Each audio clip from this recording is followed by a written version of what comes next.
সাম্প্রতিক সময়ে আমরা সোশ্যাল মিডিয়ার মাধ্যমে জেনেছি, ইউটিউব ফেসবুকের মাধ্যমে, সোশ্যাল মিডিয়ার মাধ্যমে আমাদের কাছে এই ইনফরমেশনটা ইতিমধ্যেই চলে এসেছে। আমরা সচেতন হিসেবে আমরা জানি, কুমিল্লার লাকসাম উপজেলায় একটা মাহফিলে এটা আপত্তিকর ও সুন্দর একটা ঘটনা ঘটেছে, যেটা কখনোই কামনা করি না। এই তো কিছুদিন আগেই যে প্রিয় ভাইটি ঝিঙ্গাবাড়ি ফাজিল মাদ্রাসায় আলোচনা করে গেলেন, আমাদের সিলেটের একটা সম্পদ, তরুণ দাঁড়াইলাল্লাহ, বয়স খুবই কম, বেশি না। আমাদের শাহজালাল জামিয়া ইসলামে কামিল মাদ্রাসা পাঠানটুলা সিলেটেও কিছুদিন পড়াশোনা করে IIUC international Islamic university of Chittagong সেখানে পড়াশোনা শেষ করে চট্টগ্রামেই থাকেন, বিয়েও করেছেন চট্টগ্রামে, আর সিলেটের কোম্পানিগঞ্জে বাড়ি। কম সময়ে, গত বছর থেকেই বলা যায়, ব্যাপক জনপ্রিয়তা, সমাদৃতি। আল্লাহ তাআলা তাকে আরো তার মর্যাদা বুলন্দ করুন, বলুন আমিন। আল্লাহ তাআলা হেফাজত রাখুন, বলুন আমিন। আমাদের প্রিয় ভাই হাসিবুর রহমান, যার মাহফিলে এমন নোংরা ভূমিকা রাখা হলো, কোরআনের মাহফিলে, এটা কখনোই বাংলাদেশের মানুষ কামনা করতে পারে না। বিশ্বাস করুন, আমাদের ভুল বুঝবেন না। আমরা মাহফিলে আসি কোরআন থেকে, হাদিস সুন্নাহ থেকে কথা বলতে, ইসলামের সৌন্দর্যগুলো মানুষের কাছে আমরা তুলে ধরতে চাই।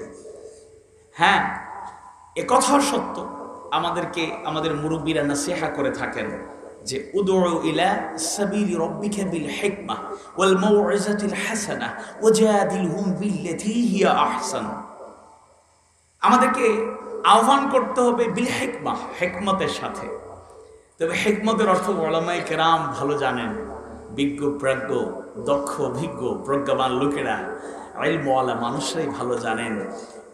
কখনোই এটা হতে পারে না যে হিকমতের নামে তো হক ছেড়ে দেয়া যাবে না, বরং হক কথাগুলোই কোরআন হাদিসের দলিল ভিত্তিক, হৃদয় নিংড়ানো ভাষায়, আবেগময় ভাষায়, যৌক্তিকতার সাথে, বাস্তবতার সাথে এবং পরিস্থিতির আলোকে যথাযথভাবে উপস্থাপন করাটাই হিকমার পরিচয় হতে পারে।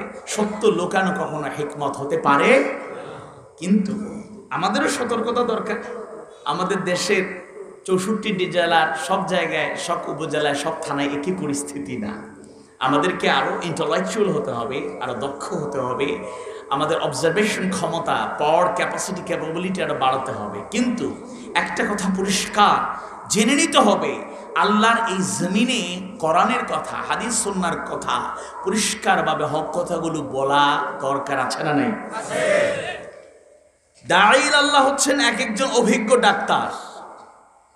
ডাক্তার আমাদের শরীরের, আমাদের হিউম্যান বডি এর উপর তারা চিকিৎসা চালিয়ে যান। উলামায়ে কেরাম, দাঈল আল্লাহ, ওয়াইজ, বক্তা যারা, এরা হচ্ছেন মানুষের রুহানি ডাক্তার। ডাক্তার, একজন অভিজ্ঞ ডাক্তার যেভাবে কোন রোগীর জন্য কতটুকু পাওয়ারফুল ওষুধ দেওয়া দরকার দূরদর্শিতার সাথে সেটা সিলেক্ট করেন।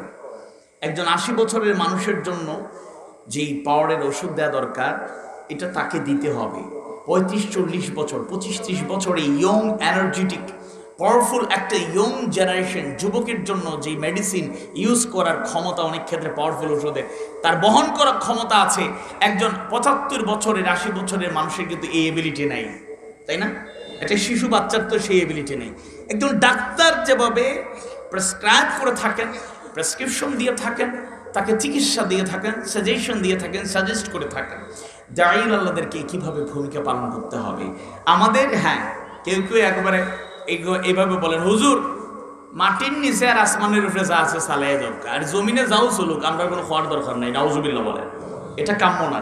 কথা বলতে হবে, তবে কথার বাচন ভঙ্গি, কথা বলার স্টাইল, কোথায় কতটুকু মাত্রায় বলা উচিত, এগুলো, কারণ আসতে বললে যেন সহ্য করতে পারে না, জোরে বললে তো অবস্থা খারাপ হয়ে যাবে। আমি এক জায়গায় 15 সালে, বাক্কা ফুরানা, এখন তো বাক্কা 6 বছর গেছি, এক জায়গায় সিলেট বিভাগের এক জায়গায় মাহফিল করলাম। আল্লাহ সবরে সুস্থতা রাখুক। হক কথা বলতে গিয়ে একটু কথাটা একটু কড়া হয়ে গেছিল।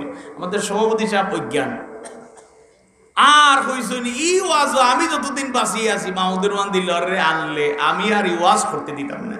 আমি আর এখন পর্যন্ত তাইনুল মাহফিলে যাইতে পারছি না, হোক আলহামদুলিল্লাহ।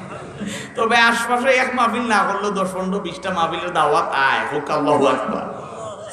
যাই হোক, আমরা আজকে এই ঘটনার নিন্দা জানাই, এটা কখনোই কাম্য না। তবে আবারও আমাদের কথা বলছি, আমাদেরও খেয়াল রাখতে হবে ডোজ যাতে বেশি না দিয়ে দিই আর কি। যদি গ্রহণ করার ক্ষমতা না থাকে, এতটুকু পাওয়ারফুল কথা তো বলার দরকার নেই। আর ওইখানে শুধু ওয়াইজরা দায়ী না, এখানে আশপাশের পরিবেশ পরিস্থিতিও দায়ী। আর একটা কথা বলি, কোনো জনপ্রতিনিধি এরকম আচরণ করা কাম্য নয়।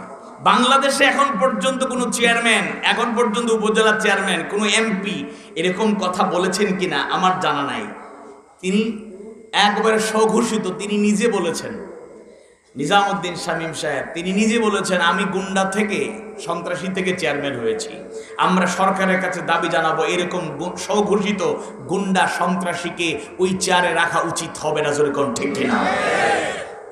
তার আল্লাহর কাছে ক্ষমা চাওয়া উচিত, যেভাবে বেয়াদবি করেছে মাদ্রাসার উস্তাদদের সাথে, আলেমদের সাথে। আল্লাহর রহমতে, হ্যাঁ আল্লাহর রহমতে আমাদের বক্তাকে আল্লাহ হেফাজত রেখেছেন, সকল বক্তাকে আল্লাহ হেফাজত রাখুন, বলুন আমিন।